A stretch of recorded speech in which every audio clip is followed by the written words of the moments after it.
วันนี้นะครับก็เดี๋ยวจะพามานะครับลองเล่นนะครับตัวของ Metabase นะครับก็จะเป็นนะครับตัวสำหรับการทำแดชบอร์ดนะครับตัวฟรีเนาะตัวฟรีตัวหนึ่งแต่ว่าจริงๆแล้ว Metabase เขาก็มีตัวเสียเงินนะครับอ่าก็เป็นทางเลือกนะครับสำหรับใครที่อยากจะได้นะครับตัวของแดชบอร์ดนะครับระบบแดชบอร์ดไว้ใช้เองนะครับอ่า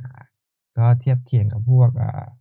Looker นะครับTableau Power BI พวกนี้นะครับก็จะเป็น Metabase ก็เป็นตัวหนึ่งนะครับที่อาจารย์ก็ใช้มาสักพักใหญ่ๆเหมือนกันนะครับก็โอเคใช้งานดีนะครับใช้งานง่ายนะครับแล้วก็ไม่ซับซ้อนมากนะครับ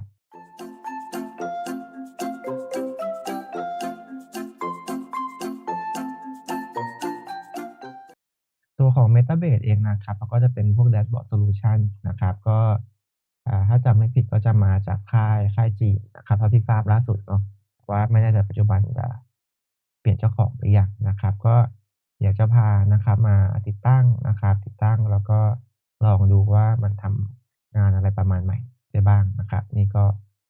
ครั้งสุดท้ายที่ใช้ก็น่าจะประมาณ2-3ปีที่แล้วนะครับปัจจุบันก็ไม่แน่ใจว่าเปลี่ยนไปขนาดไหนแล้วนะครับเดี๋ยวมาลองดูพร้อมกันนะครับ นะครับตัวเว็บของ Metabase นะครับก็ metabase.com นะครับก็เขาก็จะมีเนาะพรอดักต์หลากหลายนะครับก็จะมีทั้งเวอร์ชันคลาวด์นะครับที่ไม่ต้องลงเองนะครับแต่ว่าถ้าใครอยากจะลงเองในบริษัทในองค์กรนะครับก็ลงบน Linux นะครับลงบน Linux นะครับก็จะใช้ตัวที่เป็นตัว Open Source นะครับตัวฟรีนะครับก็ตัวฟรีนะครับก็จะใช้ได้ระดับหนึ่งนะครับก็จะมีข้อจำกัดบางอย่างนะครับแต่ว่า ก็ถ้าไม่ได้ใช้งานอะไรแบบเยอะแยะนะครับฟังก์ชันไม่ได้ต้องการใช้งานแดชบอร์ดทั่วไปนะครับแล้วก็ไม่ได้แบบต้องการอัปเดตเวอร์ชันนะครับก็ตัวฟรีก็จะใช้ได้ครับแต่ว่าถ้าใครต้องการที่จะใช้นะครับแบบมีการอัปเดตเวอร์ชันตลอดเวลาก็เป็นเวอร์ชันเสียเงินเนาะแต่ที่ใช้มาในองค์กรใหญ่ๆก็ไม่จำเป็นนะครับไม่จำเป็นนะครับมาดูวิธีการติดตั้งนะครับวิธีการติดตั้งก็ ปัจจุบันเนี่ยนะครับก็จะมีเป็นเวอร์ชันDocker แหละนะครับก็จะง่ายนะครับก็มีเวอร์ชัน Docker นะครับก็มีอะไรอีกมีเวอร์ชันที่ใช้เป็นJAR นะครับลงเวอร์ชันที่ใช้เป็น JAR นะครับเดี๋ยวเราลองดูนะครับขอใช้เวอร์ชันที่เป็น Docker นะครับนะครับก็นะครับถ้าใช้เวอร์ชันที่เป็น Docker ก็ลงพวก Docker ให้เรียบร้อยนะครับก็อันนี้เขาจะ map พอร์ตอยู่ที่พอร์ต3,000เนาะพอร์ต3,000นะครับมาดูกันนะครับ ก็ถ้าใครใช้ Linux หรือว่าใช้พวกVirtual Machine ก็เป็น Linux Base นะครับใช้เป็น Linux Base นะครับก็ลง Docker ให้เรียบร้อยนะครับ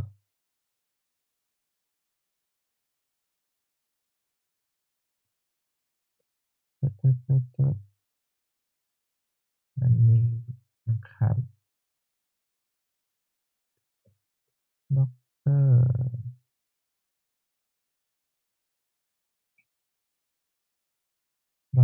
Docker อาจารย์ปิดเว็บไปแล้วหรือเปล่า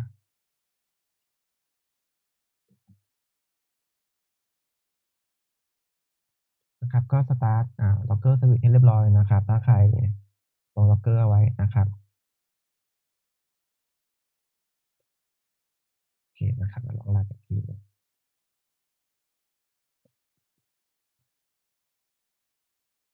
ก็ถ้าใช้ Docker ก็จะง่ายหน่อยเนาะก็จะติดตั้งง่ายไม่ซับซ้อนแล้วนะครับแต่ว่าก็จะอาจจะต้องดูนะครับเรื่องของ Container Size เรื่องของ Performance นิดหนึ่งนะครับ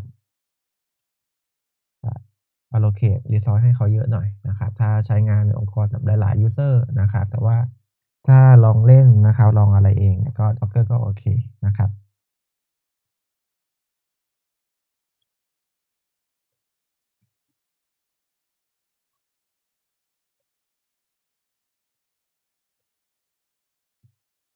นะครับนี้นะครับก็อันนี้เราก็เรียกได้ว่าก็สตาร์ตเรียบร้อยแล้วนะครับ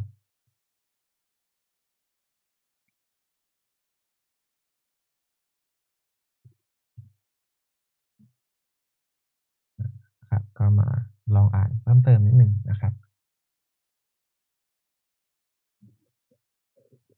ครับก็จะเป็นเนาะเป็น Open Source Quick Start นะครับตัวนี้ใช้เป็น Docker นะครับก็ลองเข้ามานะครับก็หลังจากเรานะครับสั่ง Docker รันเรียบร้อยนะครับ ก็นะครับเข้าไปที่นี่ localhost นะครับมาลองดูนะครับ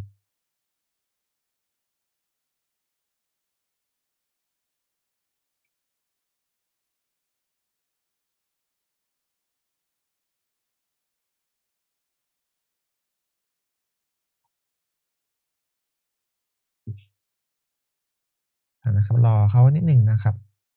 ถ้าอยู่ในหลอกเนาะอยู่ในหลอกรอเขานิดหนึ่งนะครับ ตัวของ Docker ตัวของ Metabase เองนะเขาจะใช้ตัว Database ภายในนะครับเป็น Hadoop นะครับแต่ว่าปกติแล้วนะครับอันเนี้ยพูดเผื่อไว้ตอนที่ใช้ Production นะครับเราจะใช้ Database ภายนอกเนาะเพราะว่าอย่างตัวพวก Docker พวกนี้นะครับเขาจะมีใช้ Database ภายในหมายความว่ากรณีที่ตัวของ Docker Image หรือว่าตัวคอนเทนเนอร์มันมีปัญหานะครับข้อมูลที่เราแดชบอร์ดที่เราทำไว้พวก user ที่เราเซตมันก็จะหายไปด้วยนะครับซึ่งอ่าเวลาที่ทำงานจริงๆใน Production นะครับเราจะแยก Database ตรงนี้เป็นอีกก้อนหนึ่งนะครับอาจจะเป็นManaged Service ของ Cloud แต่ละเจ้าก็ได้หรือว่าไปลงบน Linux อีกเครื่องหนึ่งก็ได้นะครับเพื่อกันเอาไว้ว่าถ้าตัวของ Metabase เนี่ยมันพังนะครับเรายังสามารถลงใหม่แล้วก็ไปเรียกใช้ข้อมูลที่อยู่ใน Database เดิมได้นะครับไม่งั้นเดี๋ยวทำแดชบอร์ดกันเป็นร้อยแล้วเดี๋ยวพังขึ้นมาก็แดชบอร์ดก็จะหายไปด้วยนี่ก็เป็นเคสที่เคยเกิดขึ้นนะครับจริงๆนะครับค่อนข้างจะต้องระวังนิดหนึ่งนะครับการใช้นะครับDatabase ภายในเนาะแต่ว่าอันเนี้ยเราใช้ทดลองใช้เล่นก็โอเคครับไม่ได้มีปัญหาอะไรนะครับแต่ว่าตอนที่จะทำ Production จริงๆอะเดี๋ยวมาดูกันอีกทีเรื่องของการแยกนะครับตัวของ Database ออกไปนะครับไม่งั้นเดี๋ยวมีปัญหานะครับเวลาแบบพวก Image มีปัญหาคอนเทนเนอร์พังนะครับหรือว่ามี Error บางอย่างนะครับที่เราไม่สามารถที่จะไปแก้หรือว่ากู้กลับมาได้เนี่ยค่อนข้างจะมีความเสี่ยงสูงนะครับ ก็จะเป็นตัวหนึ่งครับที่ Trade off เนาะที่ Trade off ระหว่างการลงพวกแดชบอร์ดใช้เองกับการใช้พวกเซอร์วิซที่เขามีอยู่แล้วนะครับก็เรียกว่าแลกๆกันไปนะครับข้อดีข้อเสียแต่ละจุดนะครับครับก็รอนะครับรอเขาติดตั้งนะครับ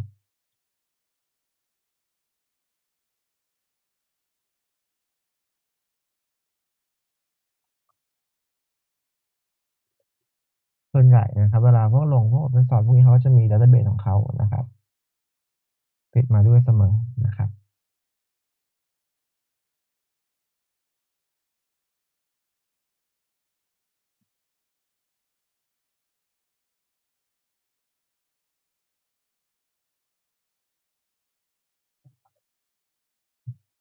ครับ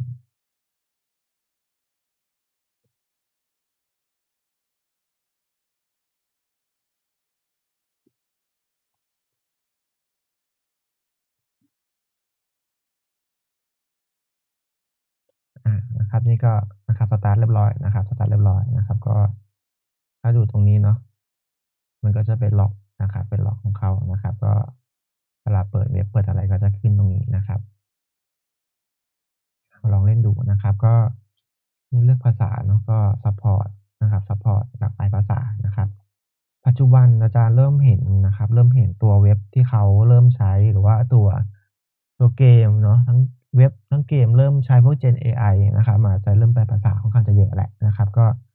เรียกว่าแทนที่จะต้องไปทำแบบ เว็บแอปหรือว่าเว็บเซอร์วิซหลายๆภาษาก็ใช้plug-in ของพวกGen เอไอมาแปลแบบ real time ไปเลยหรือว่าแปลไว้ให้เรียบร้อยนะครับก็จะแบบง่ายขึ้นเยอะนะครับตรงนี้นะครับก็ใช้เป็นภาษาอังกฤษไปนะครับนะครับก็นะครับตั้งชื่อตั้งอะไรไปนะครับครับลองดูครับ first name last name นะครับอีเมลนะครับตึ๊ดๆๆนะครับพาสเวิร์ดนะครับ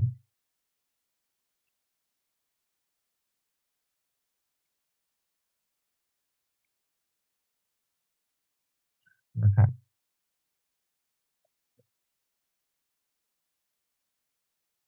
อาเนม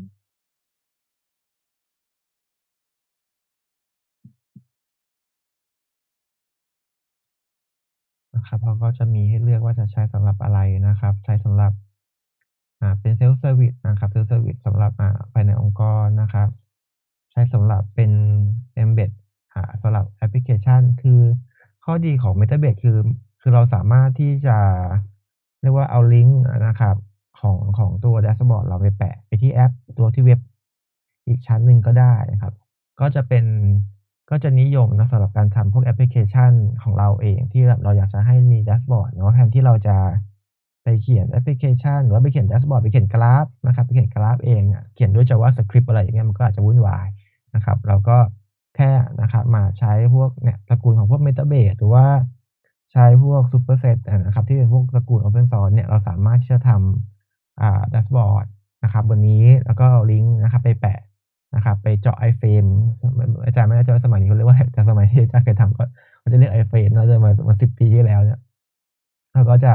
เจาะ iframe เนาะทำเป็นช่อง iframe แล้วก็เอาลิงก์ของแดชบอร์ดไปแปะเอาไว้นะครับหน้าเว็บเราก็จะ มีแดชบอร์ดสวยๆแหละแทนที่เราจะต้องไปเขียนโคดเองนะครับไปดึง Data ไปต่อ Data แล้วจะวุ่นวายมากนะครับก็ Metabase ก็จะเป็นทางเลือกหนึ่งนะครับอันนี้ก็ทั้งคู่ก็ได้อันนี้อะไรก็ได้นะครับต่อไปนะครับแล้วก็ต่อมานะครับเวลาที่เราทำงานกับพวกแดชบอร์ดนะครับก็หลักๆเขาก็จะมี Database นะ Database ให้เราใช้นะครับ ก็จะอันนี้ก็จะเป็นปัจจัยหนึ่งเวลาเลือก Self Service เหมือนกันว่าเขารองรับนะครับดัตเตอร์เบสตัวไหนบ้างนะครับแล้วถ้าเป็นตัวของ Metabase เองเนี่ยก็ค่อนข้างที่จะครอบคลุมหลากหลายเนาะหลักๆเราก็จะใช้ MySQL Postgres SQL Server Redshift BigQuery นะครับ Snowflake พวกนี้นะครับก็ถ้าที่นิยมใช้ในปัจจุบันก็ครบแหละนะครับยกเว้นตระกูลที่แบบเป็น Enterprise ใหญ่ๆ Oracle IBM Stardata พวกเนี้ย Teradata พวกนี้ก็อาจจะไปดูในส่วนของที่เป็นตัวเสียเงินเนาะถ้าเป็นแบบการใช้งานทั่วไปเนี่ยนะครับเวอร์ชันฟรีเนี่ยก็ถือว่าก็ครอบคลุมระดับหนึ่งแหละนะครับอันนี้เราอาจจะเลือกอาจจะมี Snowflake แล้วก็อาจจะเลือก Snowflake ไปก็ได้นะครับอันนี้มันไปต่อทีหลังได้เนาะคือถ้าใครยังไม่มีตัวดัตเตอร์เบสนะครับก็ไม่เป็นไรนะครับก็เลือกอะไรมาก็ได้ก็เดี๋ยวข้ามไปก่อนนะครับข้ามไปก่อนนะครับนี่ก็เรียบร้อยนะครับ นี่ก็จะถามว่าให้เขาเก็บข้อมูลเราไหมนะครับเพื่อแบบเอาไปปรับปรุงประสิทธิภาพครับอันนี้ก็แล้วแต่นะครับจะให้ไม่ให้ก็ได้นะครับจะให้ไม่ให้ก็ได้แต่ว่าอันนี้ก็ของจีนเนาะของจีนนะครับ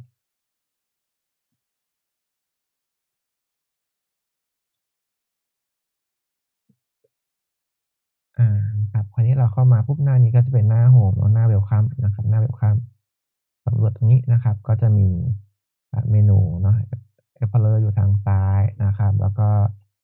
อันนี้จะเป็นเซิร์ชนะครับอันนี้จะเป็น Customize นะครับ Customize เนาะ คืออันนี้จะเป็นหน้าโฮมนะครับเนี่ยตรงนี้เราอยู่หน้าโฮมเราสามารถจะตรงเนี้ยเนื่องจากว่าอันเนี้ยเราเป็นมันเป็น Self Service Self Service BI นะครับหรือ Self Service Dashboard เนาะเวลาที่ทุกคนล็อกอินเข้ามานะครับกรณีที่บอกว่าเราใช้งานกับองค์กรนะครับใช้งานกับองค์กรเนาะเวลาที่ยูสเซอร์เข้ามาเนาะอาจจะเป็นทีม Marketing ทีมเซลส์ทีมอะไรก็แล้วแต่เข้ามาเนี่ยนะครับ หน้าโฮมก็จะเป็นจุดหนึ่งเนาะจุดหนึ่งที่เราสามารถแปะประกาศหรือว่าแปะแดชบอร์ดอะไรที่มันสำคัญตรงเนี้ยตรงนี้ได้นะครับก็เขาก็จะมีคัสตอมตรงนี้ได้นะครับคัสตอมไมซ์ตรงนี้ได้นะครับก็อาจจะเลือกแดชบอร์ดนะครับที่เราอยากจะโชว์เป็นหน้าแรกเนี่ยเอามาใส่ตรงนี้นะครับแล้วก็มีอะไรอีกนะครับมีเรื่องของวิธีการใช้นะครับวิธีการใช้ตรงนี้เนาะก็จะเป็นพื้นฐานเนาะสำหรับพวก data end นะครับ data end เราตรงนี้นะครับก็ทำไปนะครับเตรียมข้อมูลอะไรให้เรียบร้อยนะครับก็พยายามเตรียมข้อมูลให้มันเหมาะสมกับการทำแดชบอร์ดนะครับก่อนที่จะมาใช้งานกับ Database เนาะคือถ้าดูตรงเนี้ยเขาก็จะอธิบายนะครับว่าโอเคคุณมี Data Source ต่างๆแล้วก็ทำพวก ETL ELT ให้เรียบร้อยนะแล้วก็ค่อยเอามาใส่นะครับถังที่เป็น Database ที่จะไว้สำหรับต่อออก BI ต่อออกแดชบอร์ดตรงนี้นะครับก็ทำนะครับเตรียมให้ข้อมูลให้เรียบร้อยนะครับ ถ้าข้อมูลเต็มไม่ดีนะครับแดชบอร์ดก็ทำงานน้อยนะครับก็แสดงผลได้ไวนะครับถ้าใครเตรียม Database ตรงนี้นะครับ Data Warehouse อะไรตรงนี้ไม่ดีนะครับแดชบอร์ดก็ช้านะครับก็จะเป็นงานของ Data End นะครับ Data End ไปนะครับวิศวกรข้อมูลตรงนี้นะครับมีอะไรอีกนะครับส่วนของ Collection นะครับอันนี้ก็จะเป็นส่วนของงานของเราเองนะครับงานของเราเองเนาะก็จะมีพื้นที่นะครับ พื้นที่ให้เราสร้างกราฟสร้างอะไรตรงนี้ของเราเองนะครับก็เป็นเหมือนเป็นแดชบอร์ดของเรานะครับแต่ว่าเราก็สามารถแชร์ให้ภายในองค์กรดูได้นะครับ มันจะเป็น Personal นะครับ Personal Collection ก็คือเป็นพื้นที่ของเรานะครับพื้นที่ของเรามันก็จะเป็นโฟลเดอร์ตัวอย่างเนาะเขาทำตัวอย่างไว้ให้นะครับประมาณนะครับก็จะเป็นพวกโมเดลพวก Data Model ต่างๆนะครับอันนี้อาจารย์เพิ่งเคยเห็นเหมือนกันนะครับน่าจะเป็นฟีเจอร์ใหม่ที่เพิ่มเข้ามานะครับ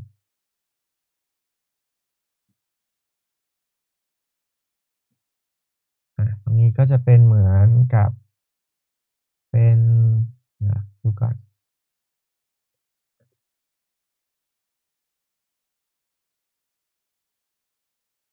ครับก็จะเป็นการเตรียมคอลัมน์นะครับเป็นคอลัมน์นะครับ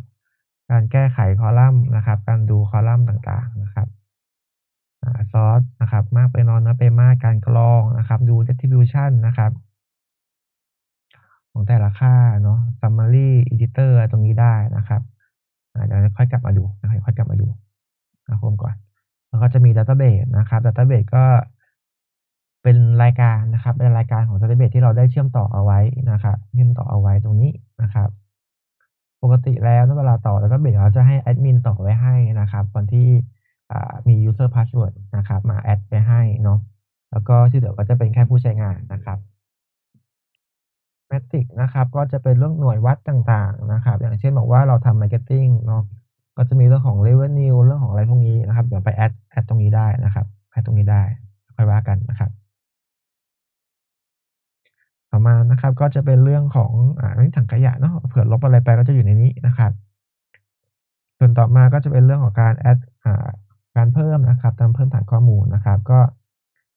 ปกติแล้วนะครับเวลาใช้งานพวกนี้ก็เริ่มจากการเพิ่มฐานข้อมูลก่อนเนาะก็มาที่การเพิ่มของ Database นะครับตรงนี้เนาะก็จะมี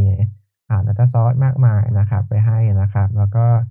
ตั้งชื่อนะครับที่เราต้องการนะครับอาจจะเป็นระบบ CRM ระบบ Marketing ก็อันนี้ก็เอาไว้สื่อสารกับภายในองค์กรนะครับว่า ใช้ชื่อแบบไหนทุกคนเข้าใจนะครับhost name นะครับก็เรื่องของdomain เรื่องของ host name ของตัว database นะครับก็ว่าไปเรื่องของ port นะครับชื่อ database นะครับแล้วก็ชื่อ user password นะครับของ database นะครับ ตัวของMetabase เขาจะมีเรื่องของการทำ permission อยู่นะครับไม่ต้องกลัวว่าเราต้องแจกuser password พวกนี้เนี่ยให้กับทุกคนไหมไม่ต้องนะครับก็เขาจะมีเรื่องของ permission สำหรับแอดมินนะครับแอดมินจะเป็นคนเพิ่มตรงนี้เนาะไม่ใช่แบบว่าเราต้องไปให้user password เข้า database ให้กับทีม marketing ทีมเซลส์นี่ไม่ใช่เนาะเราก็จะมีแอดมินเข้ามา add ตรงนี้ให้นะครับแล้วก็กำหนดสิทธิ์ตรงนั้นไปนะครับอันนี้จะเป็นเรื่องของการเพิ่ม database นะครับ อันนี้เป็นมา overview คร่าวๆเนาะถ้าใครอยากเรียนต่อก็เดี๋ยวไปเรียนลึกๆวิธีการใช้งานก็เดี๋ยวค่อยไปเรียนกันนะครับในหลักสูตรนะครับนะครับนี่ก็จะอยู่หน้าแอดมินแหละนะครับแอดมินนะครับก็จะมีเรื่องของการ setup เนาะอยากไปหน้าโฮมก่อนหน้าโฮมอยู่ไหนexit tag 1ตรงนี้โอเคนะครับทีนี้เรามาดูนะครับมาดูภาพรวมนิดหนึ่งเนาะดูภาพรวมก่อนมาดูแดชบอร์ดก่อนนะครับมาดูที่พื้นที่ทำงานของเรานะครับตรงนี้เนาะตรงนี้ เข้ามาเขาก็จะมีตัวอย่างให้ดูนะเขาก็จะแบ่งเป็นหมวดหมู่นะครับเป็นชื่อพรอเจกต์เรานะครับแล้วก็จะมีส่วนของที่เป็นแดชบอร์ดก็จะมี E-commerce Insight นะครับมีเรื่องของตัว Model นะครับตรงนี้นะครับอ่านะครับมีอะไรอีกนะครับใน Model ก็จะมีRevenue มีพวก Metrics อะไรต่างๆนะครับมาดูแดชบอร์ดนะครับ หน้าตาของแดชบอร์ดของ Metabase ก็ค่อนข้างจะคลีนนะครับก็ดูสะอาดตาดีไม่ได้แบบฉูดฉาดนะครับถ้าทำเรื่องของ performance นะครับของตัว Database ไม่ดีเนาะอย่างที่บน Docker เราไม่ว่ากันแต่ว่าพูดถึงว่าถ้าเราทำ performance ไม่ดีเนี่ยมันก็จะขึ้นอย่างเงี้ยรอดึงข้อมูลนะครับงั้นเนี่ยงาน Data End สำคัญนะครับสำหรับการทำเตรียมข้อมูลเพื่อออกแดชบอร์ดนะครับพวกนี้สำคัญนะครับ นะครับก็จะเห็นหน้าตานะครับของ Metabase นะครับก็จะมีทั้งส่วนของที่เป็นฟิลเตอร์เนาะเลือกของช่วงวันที่ได้ที่เขาเตรียมไว้ให้แล้วนะครับแล้วก็เรื่องของการ Group by ชั่วโมงรายอะไรนาทีชั่วโมงวันปีเดือนปีพวกนี้ก็มีหมดนะครับกอง by กลุ่มเนาะอันนี้ก็แล้วแต่ว่าเราทำอะไรแบบไหนมานะครับพวกกองนี้เราก็สามารถเพิ่มลดได้นะครับแล้วก็พวกนี้ก็จะมีลักษณะของการไฮไลต์นะการโฟกัสนะครับเวลาสิ่งที่เราไปเอามาไปวางนะครับ แล้วก็จะมีเรื่องของ Drill down ได้เนาะพวกนี้ Drill down ได้นะครับก็จะมีฉากสวยๆเยอะแยะนะครับพวกนี้นะครับนะครับก็จะมี Pie chart มีอะไรให้เรียบร้อยนะครับสวยงามนะครับนะครับมีลายฉากพวกนี้ก็จะมีพวก heat map พวกนี้ค่อนข้างสวยทำได้ดีนะครับทำได้ดีเราก็จะมีมีแท็บตรงนี้ให้นะครับสำหรับเวลาที่เราสมมุติถ้าเป็นพวกแดชบอร์ด marketing อะไรอย่างเงี้ยนะครับอาจจะมีหลายมุมมองเนาะหลายแท็บเราอาจจะแยกว่าอันนี้เป็น overview นะครับอันนี้ก็จะเป็นเรื่องของการดีไซน์แดชบอร์ดแล้วนะครับนะครับก็จะเป็นการทำนะครับปุ๊บนะครับการแยกแท็บมาเนาะแยกนี่เขาแยกเรื่องของอันนี้เป็นเรื่องของ e-commerce นะครับ insight นะครับก็จะมีแท็บที่เป็น overview มาแท็บหนึ่งดูภาพรวมก่อนนะครับแล้วค่อยมาดู performance แยกตามพอร์ตนะครับก็ว่ากันไปนะครับแยกตามพอร์ตก็ขึ้นอยู่กับการดีไซน์นะครับก็จะมีนะครับเว็บนะครับเว็บ Analytics นะครับก็ดูพวกเว็บ Traffic นะครับอืมระหว่างรอโหลด เห็นว่ามันใช้เวลาเนาะอย่างเงี้ยคืออย่างเงี้ยถ้ากรณีว่ามองว่าเป็นยูสเซอร์เนี่ยมันรอเกิน3วิยูสเซอร์ก็โวยวายแล้วนะครับดังนั้นเนี่ยก็การปรับแต่งนะครับ performance นะครับสำหรับ database เนี่ยสำหรับก่อนที่จะมาออกแดชบอร์ดเนี่ยสำคัญนะครับสำคัญเนาะเพราะว่ามันก็มีผลว่าคนใช้จะอยากใช้หรือไม่อยากใช้ก็อยู่ตรงนี้เหมือนกันเนาะเพราะว่าอันเนี้ยเราทำเป็น self service tool หมายความว่ายูสเซอร์นะครับทีม marketing เองที่เป็นคนทางด้านฝั่งธุรกิจเขามาสามารถมาทำเองได้มาดูเองได้นะครับ อันนี้โอ้โฮนี่สวยอันนี้เพิ่งเคยเห็นนะครับอันนี้น่าจะเป็นตัวใหม่ๆเข้ามานะครับก็สวยงามสวยงามนะครับมีเรื่องของแผนที่นะครับแต่ว่าแผนที่ประเทศไทยเนี่ยก็รู้สึกว่าจะแสดงได้นะครับแสดงได้นะครับมีอยู่ถ้าไม่ได้ก็เหมือนมันจะ import ตัวเรียกว่าเขา layer นะครับผมจำชื่อไม่ได้มันจะมีศัพท์ของเขาเรื่องของแผนที่อยู่นะครับก็เอามาดึงได้นะครับแสดงผลได้หรือเป็น heat map นะครับพวกเกรดพวกนี้นะครับ อันนี้สวยนะทำได้ดีแต่ดูรู้เรื่องไปก็อีกเรื่องหนึ่งนะครับเรื่องเว็บไซต์อะไรสิระหว่างรอเนาะเขาก็จะมีการแก้ไขนะพวกนี้ก็คือแบบแก้ไขได้นะครับแปะวิดีโอแปะอะไรได้พวกนี้นะครับก็เรื่องเว็บไซต์ Analytics เนาะก็จะมีปรับนะครับแล้วก็ Metabase เนี่ยเหมือนเขาจะมี engine ในการที่จะเหมือนถามตอบอะไรลักษณะแบบถามตอบได้เลยอะเหมือนแชตนะครับมีฟีเชอร์พวกนี้มาด้วยนะครับแต่ว่าแม่นไม่แม่นก็ขึ้นอยู่กับข้อมูลของเราเหมือนกันนะครับอานะครับก็จะเป็น self service นะครับอันนี้จะเป็น auto refresh นะครับแดชบอร์ดพวกนี้สามารถตั้ง auto refresh ได้เนาะเหมือนว่าเราให้มันแบบสมมุติว่าข้อมูลเรามีอัปเดตทุกชั่วโมงอะครับเราก็ตั้งให้มันอัปเดตทุกชั่วโมงตรงนี้ได้นะครับโดยที่เขาทำของเขาเองเนาะนี่ก็จะเป็นตัวอย่างนะครับการใช้งานแดชบอร์ดนะครับ เวลาเราจะสร้างนะครับเราก็แค่เลือกเนาะเลือกว่าจะแบบเป็น question ไหมนั่นคือมันจะเป็นเหมือนลักษณะของการถามตอบนะครับเลือก data ขึ้นมาชิ้นหนึ่งแล้วก็ query ถามตอบได้นะครับมันก็จะเป็นการนี้เป็นการสร้างนะครับสร้างมันจะเป็นลักษณะของการรากวางคือเลือก data มาก่อนแล้วก็เลือกฟิลเตอร์นะครับว่าจะฟิลเตอร์อะไรยังไงนะครับ summary นะครับ summary ที่คอลัมน์ไหนนะครับ sort by อะไรก็จะเป็นลักษณะของการ drop down เลือกคอลัมน์ง่ายๆนะครับหรือว่าถ้าใครเขียน query แบบว่าเฮ้ยอันนี้มันแบบไม่ค่อยสะดวกเนาะถนัดเขียน query มากกว่าก็เขียน query ได้เหมือนกันนะครับก็ไปนะครับใช้ query เอานะครับก็เลือก database มานะครับก็ select star select อะไรก็ว่ากันไปนะครับก็จะเขียนได้เหมือนกันนะครับตรงนี้นะครับ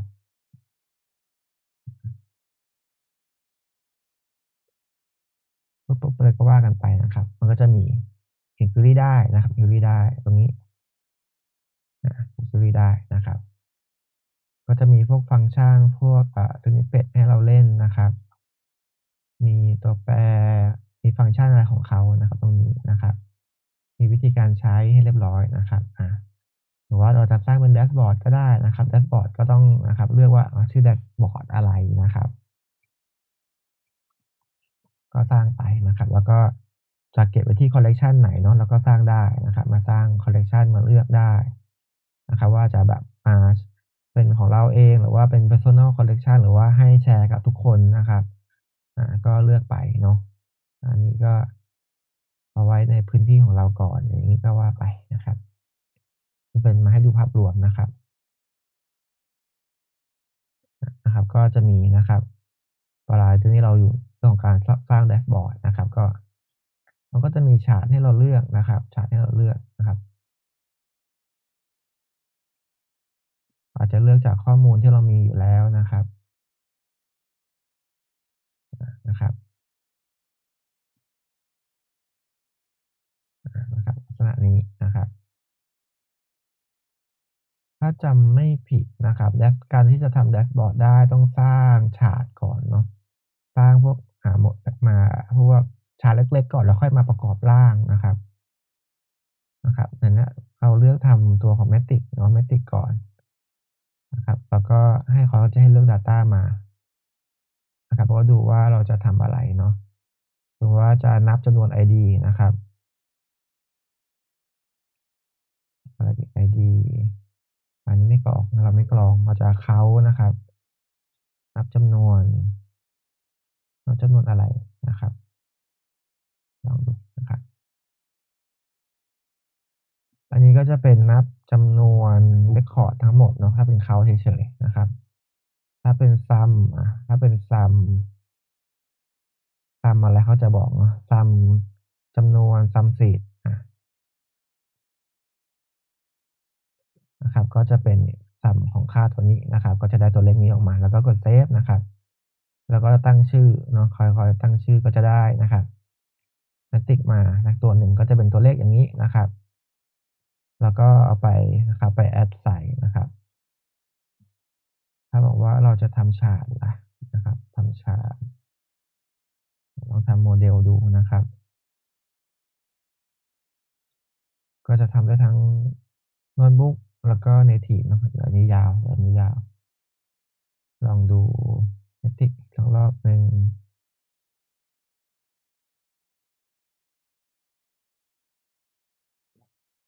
Matic Filter นะครับ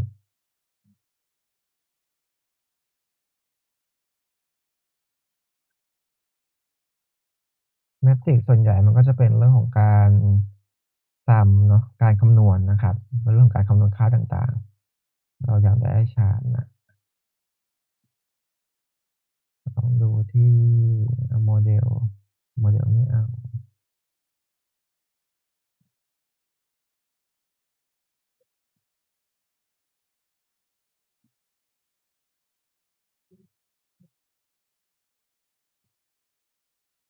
อานะครับก็ add chart เนาะ อันนี้อาจารย์มาที่แดชบอร์ดแล้วก็ add chart ตรงนี้แล้วก็อันนี้เราอยากได้ new question นะครับก็เลือก add account ไปนะครับ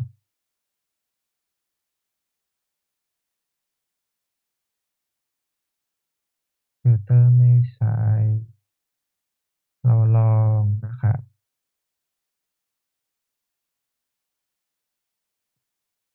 เข้า record นี่ group by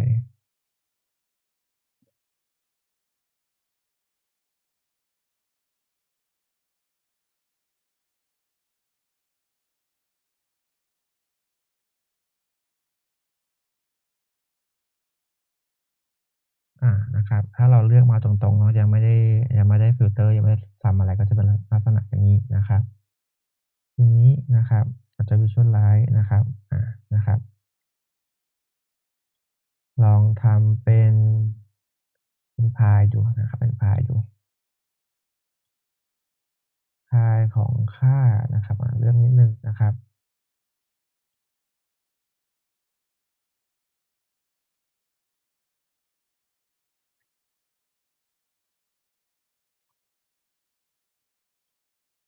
เราเอาเฉพาะ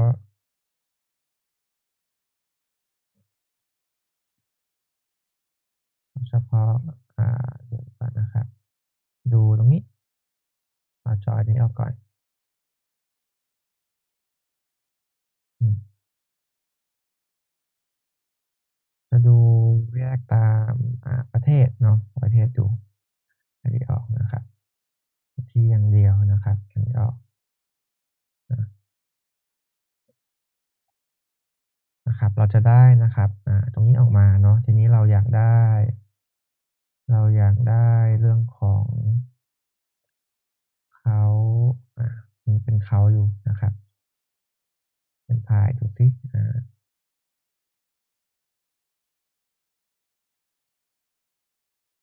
การเตรียมเนาะต้องมีเขามาด้วยนะครับ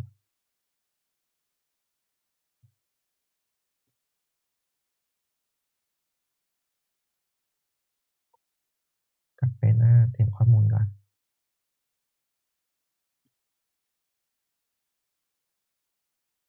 นะครับ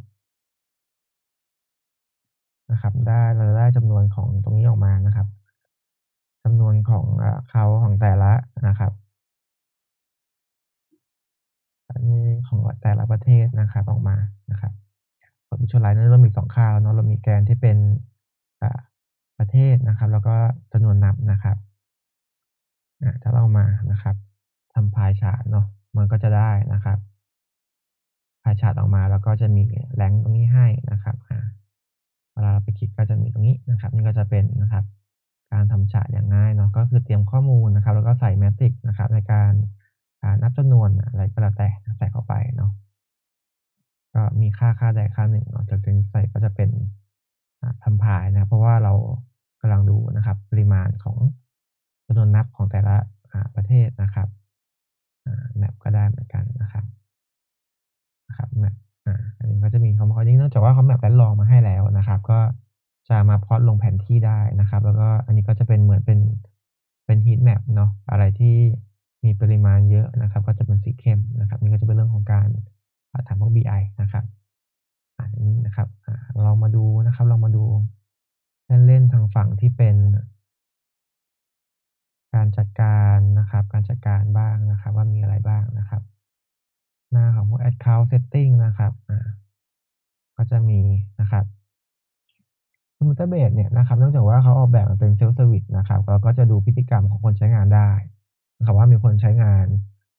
มากน้อยแค่ไหนนะครับใช้งานล่าสุดเมื่อไหร่นะครับก็จะช่วยจัดการให้นะครับทีนี้มาดูส่วนแอดมินนิดหนึ่งว่ามันทำอะไรได้เนาะเพราะว่าอันนี้มันจะค่อนข้างสำคัญนะครับเพราะว่ามันจะมีเรื่องของการกำหนด permission นะครับนะครับตรงนี้ก็จะเป็นเรื่องของ permission นะครับว่ามันมียูสเซอร์นะครับยูสเซอร์อะไรแล้วก็เข้าถึงอะไรได้บ้างนะครับพวกนี้ก็จะกำหนดสิทธิ์ได้นะครับเราดูว่ามีใครนะครับแอ็กทิฟอยู่ในกลุ่มไหนนะครับเข้ามาใช้งานล่าสุดเมื่อไรนะครับแล้วก็แบ่งเป็นกลุ่มได้เนาะคืออย่างเช่นอาจจะแบ่งเป็นดิพาร์ตเมนต์เป็นทีม marketing ทีมเซลส์นะครับก็สามารถที่จะมาสร้างกลุ่มได้นะครับ ก็มา add user เข้ากลุ่มนั้นไปนะครับสามารถจะ set active deactive ได้ตรงส่วนนี้นะครับแล้วก็พอได้ user ค่อยมากำหนดสิทธิ์เนาะการเข้าถึงว่าจะเข้าแดชบอร์ดไหนได้ไม่ได้นะครับแล้วก็มีเรื่องของการดู performance นะครับนี่ก็น่าเป็นเวอร์ชันเสียเงินนะครับเสียเงินหลักๆก็จะมีประมาณเท่านี้นะครับประมาณเท่านี้นะครับในภาพรวมนะครับก็ใครสนใจก็เดี๋ยวไปลองเล่นดูก่อนคร่าวๆนะครับหรือว่าถ้าอยากเรียนนะครับ เรียนในเชิงลึกเนาะการใช้งานการทำพวกแดชบอร์ดนะครับก็เดี๋ยวติดตามนะครับทางช่องนะครับแล้วก็อาจจะทางเว็บ Develop นะครับ .io ก็ได้นะครับก็จะมีสอนทางช่องทางนั้นนะครับครับผมหวังว่านะครับคลิปนี้เนาะน่าจะมีประโยชน์สำหรับใครที่อยากจะลองนะครับทำติดตั้งนะครับตัวของ Self Service BI นะครับไว้ใช้เองในองค์กรเนาะหรือว่าจะเป็นน้องๆที่เป็น Dev นะครับไว้ลองเล่นดูนะครับก็ลองดูนะครับลองดูก็เป็นตัวเลือกหนึ่งที่น่าสนใจนะครับถ้าอยากจะประหยัด แล้วก็อยากจะควบคุมนะครับ performance นะครับของตัว Self BI นะครับของตัวเองได้ครับก็ลองเล่นดูนะครับวันนี้ขอบคุณมากครับ